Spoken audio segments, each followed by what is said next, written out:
Guys कैसे हैं आप। इस वीडियो में हम जानेंगे 2026 का यूपी बोर्ड का प्रश्न पत्र। ये 801 सेट है इस पेपर का। ये 18 तारीख फरवरी की 2026 में पेपर संपन्न हुआ है। इसका हम संपूर्ण हल देखेंगे इस वीडियो में, अंत तक आप बने रहें। बहुविकल्पी एक, बादल की मृत्यु नाटक किसका है, किसने लिखा है? ये लिखा है राम कुमार वर्मा ने।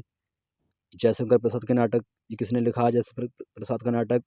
ये आपका ऑप्शन बी बिल्कुल सही है, जयशंकर प्रसाद का नाटक है। पहला, दूसरा और चौथा।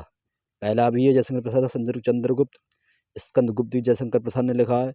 अजातशत्रु भी जयशंकर प्रसाद ने लिखा है, जबकि सिंदूर की होली इन्होंने नहीं लिखा है। तो इसलिए बी ऑप्शन सही है। बी में पहला, दूसरा और चौथा बिल्कुल करेक्ट ऑप्शन है। आपका बी राइट आंसर है। नंबर 3, तंत्रालोक से यंत्रालोक तक कृति की विधा क्या है? इस कृति की विधा है यात्रा साहित्य। ए ऑप्शन राइट है। अतीत के चलचित्र किसकी रचना है? अतीत के चलचित्र महादेवी वर्मा की रचना है। इसको सी ऑप्शन बिल्कुल राइट। आपका नेक्स्ट प्रश्न है, मेरी आत्मकथा किसकी आत्मकथा है? ये किसने लिखा? आत्मकहानी किसकी आत्मकथा है? ये लिखा डॉक्टर श्याम सुंदर दास ने। बी ऑप्शन सही है। कवि एवं उनकी रचनाओं के पूर्णतः सही मिलान वाले विकल्प चयन कीजिए। देखिए, केशव ने लिखा है रामचंद्र का, देव जी ने लिखा है भावविलास, भूषण ने लिखा है शिवा भावनी, मतीराम ने लिखा है रसरास। तो इसका ऑप्शन डी वाला बिल्कुल करेक्ट है। डी वाला मतलब तीसरा मिलान पहले, जब तीसरा जो है उसका मिलान पहले से है, दूसरे का मिलान दूसरे से, देखो दूसरे का मिलान दूसरे से है, पहले का मिलान तीसरे से है, और इसी में देखिए चौथे का मिलान तीसरे से है। ये इसमें देखिए आप, ये जो तीसरा है इसका मिलान एक से है, तीसरे का मिलान इस एक से है, और चौथे का मिलान चौथे ही से है। ये देखिए इस चौथे का मिलान चौथे ही से है। तो आपका डी वाला करेक्ट है। निम्नलिखित में से कौन सा कवि रीतिकाल के अंतर वीर रस का कवि नहीं है? बिहारी लाल नहीं है, बिहारी लाल इसके कवि नहीं है। आपका प्रश्न नंबर 8, राम की शक्ति पूजा किसकी रचना है?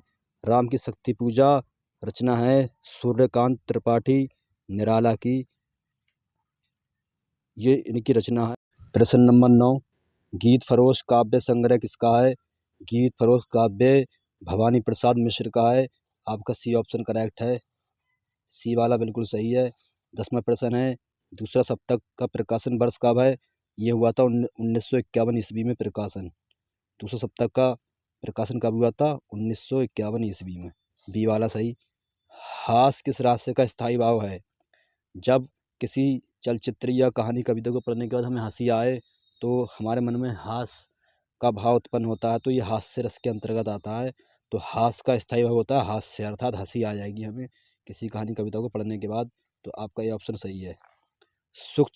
सुख चपला सा दुख धन में उलझा है चंचल मन कुरंग, उपरोक्त पंक्तियों के रेखांकित अंश में कौन सा अलंकार है? इसमें आपका है उपमा अलंकार, सही है। दोहा किस प्रकार का मात्रिक छंद है? दोहा अर्ध सममात्रिक छंद होता है। बी वाला ऑप्शन करेक्ट है। अभ्यागत में प्रयुक्त उपसर्ग कौन सा है? इसमें उपसर्ग है अभी। डी वाला ऑप्शन सही है आपका। ये नेक्स्ट वाला है आपका नंबर 15, कृष्ण स्वर में कौन सा समास है? कृष्ण समास में कर्मधारय समास है। समुद्र का पर्यायवाची शब्द नहीं है, समुद्र का पर्यायवाची शब्द नहीं है जलद, जलद जो है पर्यायवाची शब्द नहीं है समुद्र का। तत् स्त्रीलिंग सर्वनाम का तृतीय विभक्ति बहुरूप कौन सा होगा? तयो। इसका कौन सा हो जाएगा? तयो। नेक्स्ट प्रश्न है, आपकी यात्रा मंगलमय हो अर्थ के आधार पर किस प्रकार का वाक्य है? यह इच्छार्थक वाक्य है। डी वाला। वह शांत नहीं रहता है, इसका भाव वाच्य में परिवर्तन होगा उससे शांत नहीं रहा जाता है। बी। हम अपने देश पर मिर मिटेंगे, वाक्य में रेखन पद का परिचय क्या होगा? हम कौन है यहाँ पर? हम हैं सर्वनाम। संज्ञा के स्थान पर प्रयुक्त होने वाले शब्दों को सर्वनाम कहते हैं। जैसे रवि खेल रहा है तो रवि कौन है? संज्ञा। अब मैं कहूँगा कि वह खेल रहा है तो रवि के स्थान पर हमने किसे प्रयोग किया? वह, तो वह क्या है? सर्वनाम। इसी प्रकार हम अपने देश पर मिर मिटेंगे, यहाँ पर किसी का नाम नहीं है, हम हैं। कई नामों के बदले हमने हम लगाया है, तो उन नामों के बदले हमने हम लगाया तो संज्ञा के स्थान पर हमने हमको लगाया है, इसलिए सर्वनाम है ये।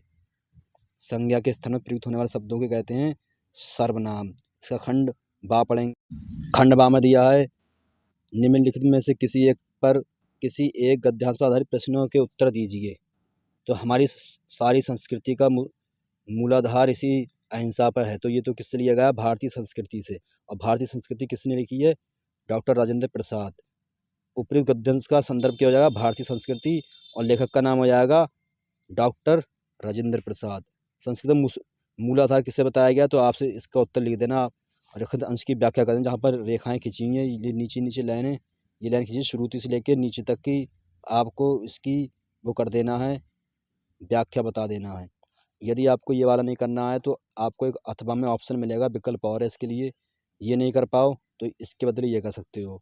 मानव मन सदा से ही अज्ञात रहस्यों को खोलने और जानने समझने में को उत्सुक रहा है। जहाँ तक वह नहीं पहुँच सकता, वहाँ वह कल्पना के पंखों पर उड़कर पहुँचा। उसकी अनगढ़ अविश्वसनीय कथाएं सत्य के निकट पहुँचाने में प्रेरणा शक्ति का काम करती रहीं। इस पाठ का संदर्भ है, इस पाठ का नाम है पानी में चंदा और चांद पर आदमी। इसके लेखक हैं जयप्रकाश भारती। इसके आपको 2 अंक मिलेंगे इतना लिखने पर। मानव मन सदैव से किसके लिए उत्सुक रहा है? मानव मन सदैव रहस्य खोजने के लिए उत्सुक रहा है। इसमें से आप छांट के उत्तर लिख देंगे। रेखांकित अंश की व्याख्या कीजिए। इस जहाँ जहाँ ये लाइनें नीचे खींची हुई हैं, इनको आप समझाकर लिख देंगे नीचे। फिर आपको कुल मिलाकर 6 अंक प्राप्त होंगे इनके लिए। अगर आपको ऊपर वाला नहीं करना है तो अथवा लगाए तो आप ये नीचे वाला कर देना। शायद आपने किया हो, उम्मीद है। दूसरा प्रश्न है, निम्नलिखित में किसी एक पद्यांश पर आधारित सभी प्रश्नों के उत्तर दीजिए। ये पद्यांश यहाँ से लेकर यहाँ तक दिया है। इसके 3 प्रश्नों के उत्तर देना है। यदि आपसे ये वाला नहीं हो पाए तो अथवा में आपको ये दूसरा इसका मिल जाएगा। दूसरा ये है, चढ़ चेतक पर तलवार उठा, रखता था भूतन पानी को, राणा प्रताप सिर काट करता था सफल जवानी को। वो नहीं कर पाओ तो ये कर देना। तीनों को उत्तर देना पड़ेंगे आपको। नंबर 3 प्रश्न है, संस्कृत का ये है, इसका संदर्भ लिखना पड़ता है, अनुवाद लिखना पड़ेगा आपको। ये नहीं कर पाओ तो इसका अनुवाद लिखना पड़ेगा नीचे। नंबर 4, निम्नलिखित संस्कृत पद्यांश में से किसी एक का संदर्भ हिंदी में अनुवाद कीजिए। इसको हिंदी में आपको समझाना अनुवाद। ये नहीं कर सको तो ये श्लोक कर दो। तो इसका उत्तर सही हो जाएगा। ये अब मैं आपको बताता हूँ। बंधनम मरणम वापी जयो वापी पराजया उभयत्र समोवीरा वीर भाव ही वीरता। ये श्लोक है, इसका अनुवाद है। इसका संदर्भ कौन सा है, कौन से पाठ से लिया गया? संस्कृत के वीरा वीरण पूजते से लिया गया है इसको। इसका अनुवाद ये है। अनुवाद ये हेडिंग पड़ेगी, इसको लिखना, बंधन हो या मृत्यु हो, हार हो या जीत हो, इन दोनों ही अवस्थाओं में वीर समान रहता है। वीर भाव को ही वीरता कहते हैं। ये इसका अनुवाद हो गया। इसके आपको कुल 5 अंक मिलेंगे। नेक्स्ट प्रश्न हम अब आगे पढ़ेंगे। अपने पठित खंड काव्य के आधार पर दिए गए प्रश्नों में से किसी एक खंड के किसी एक प्रश्न का उत्तर दीजिए। ये एक जीत प्रश्न है। इसमें 2 पार्ट पूछे गए आपसे 3 अंक में। फिर खा, इसमें 2 पूछे गए। गा, इसमें 2 पूछे गए। घा में भी 2 पूछे गए। अड़ा में भी 2, चा में भी 2, छा में भी इसमें 2 पार्ट पूछे गए आपसे। जा में भी 2 पार्ट पूछे गए, पहला दूसरा। झा में भी 2 पूछे गए। इनमें से किसी एक को कर देना जिसको आपको सही से आता हो। तो आप मेवाड़ मुकुट कर देना। ये मेवाड़ मुकुट है कि लक्ष्मी सर की कथावस्तु संक्षेप में लिखिए। लक्ष्मी कौन है? लक्ष्मी महाराणा प्रताप की पत्नी हैं। इनके बारे में आप लिख देना, पूरा समझा देना, 1.5 नंबर मिलेगा बस। दूसरा है इसमें प्रश्न, मेवाड़ मुकुट खंड काव्य के नायक का उल्लेख करते हुए उनकी चारित्रिक विशेषताएं लिखिए। इन दोनों के आपको उत्तर देना पड़ेंगे। आपको पूरे 3 अंक प्राप्त होंगे।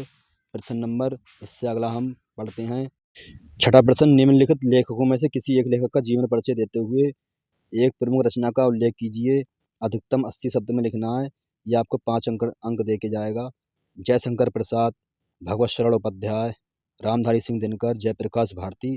किसी में से एक का जीवन परिचय लिखना है आपको। प्रश्न नंबर आपका खा, इसी पंक्ति का प्रश्न नंबर खा, छठे का खा है। इसमें दिया आपको, निम्नलिखित कवियों में से किसी एक कवि का जीवन परिचय देते हुए इनकी प्रमुख रचना का उल्लेख कीजिए। ये कवि दिए, इनमें से किसी एक का कर देना। ये आपने शायद किया हो सन 2026 वाले बच्चों ने। पहला है तुलसीदास, दूसरा है बिहारी लाल, तीसरा है महादेवी वर्मा, चौथा है अशोक वाजपेयी। तो महादेवी वर्मा ने का सब बच्चों ने कर दिया होगा, उम्मीद है। और आने वाले 2027 के बच्चे भी पेपर देने वाले, इसको याद कर लीजिए। 7वां प्रश्न, अपनी पाठ्य पुस्तक से संस्कृत खंड की कथा वस्तु से कंठस्थ कोई एक श्लोक लिखिए। यहाँ पर आप सर्वे भवन्तु सुखिनः सर्वे सन्तु निर्मया सर्वे भद्राणि पश्यन्तु माँ कश्चित् दुर्भाग् भवेत्। ये लिख दीजिए, आपको 2 अंक प्राप्त होंगे। आप बंधनम वापी जयो पराजय वाला बिल्कुल भी ना लिखें, क्योंकि वो इस प्रश्न पत्र में दिया गया है। जो इस प्रश्न पत्र में दिया हो वो बिल्कुल भी नहीं लिखेंगे। जो नहीं दिया गया हो वो अपने पास से याद करके लिखेंगे। अगला प्रश्न है, नगर में बढ़ती भीड़ भाड़ के कारण परिवहन की जटिल समस्याओं को हल करने के लिए सड़कों को और अधिक चौड़ा किए जाने की आवश्यकता पर बल देते हुए अपने जिले के अधिकारी को महोदय को पत्र लिखिए। प्रार्थना पत्र लिखना है तो क्या लिखेंगे, सेवा में जिलाधिकारी महोदय, जहाँ पर उनका कार्यालय उसका स्थान का नाम डालेंगे, फिर उनको पत्र लिख देंगे। यदि आपसे ये नहीं हुआ तो ये कर देना, अथवा में है, अपने विद्यालय में खेल का सामान मंगवाने के लिए प्रधानाचार्य को पत्र लिखिए। मैं आपको बता देता हूँ कैसे लिखना है। सेवा में प्रधानाचार्य, ED public school, Bareilly Uttar Pradesh. दिनांक डालेंगे, जिस दिन आप पेपर देना है या उससे अलग भी दिनांक डाल सकते हैं। विषय, दिनांक मिस होता है, डेट तारीख। विषय डालेंगे, खेल की सामग्री मंगवाने हेतु पत्र है ये। महोदय, सविनय निवेदन इस प्रकार है कि मैं आपके विद्यालय का कक्षा 10 का छात्र हूँ। आज जब मैं अपने मित्रों के साथ खेल के पीरियड में खेल खिलाने वाले शिक्षक से बैट बॉल खेलने के लिए मांगा था, तब खेल शिक्षक ने क्षमा मांगते हुए ये कहा कि ये खेल का सामान हमारे विद्यालय में नहीं है। महोदय, आपसे अनुरोध है कि आप खेल के सामान की व्यवस्था कीजिए। हम आपके सदा आभारी रहेंगे। फिर इसके बाद लिखेंगे आप, क्या लिखेंगे, धन्यवाद। फिर लिखेंगे आपके आज्ञाकारी शिष्य। 2-4 बच्चों के नाम नहीं लिखेंगे, का खा गा लिख देंगे, फिर कक्षा लिख देंगे। ऐसे इसको आप बिल्कुल हल कर देंगे। प्रश्न नंबर 9, निम्नलिखित में किन्हीं 2 प्रश्नों को उत्तर संस्कृत में इनका अनुवाद करना है, 2 का किसी का। फिर 10वां प्रश्न है, निम्नलिखित में किसी एक विषय पर निबंध लिखिए।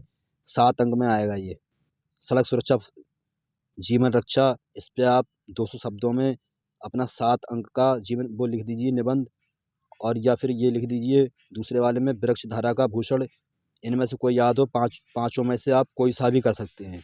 बेरोजगारी समस्या या समाधान, विज्ञापन और हमारा जीवन, ये कोई सा भी किया जा सकता है। ये 2026 का प्रश्न पत्र है। मेरा प्रिय साहित्यकार, ये आप कर दीजिए, आपके अच्छे अंक आएंगे। और जिन बच्चों ने किया होगा, उम्मीद है कि उन्होंने अच्छा किया होगा। धन्यवाद इस वीडियो को देखने के लिए। वीडियो पसंद आई हो तो लाइक करें, सब्सक्राइब करें।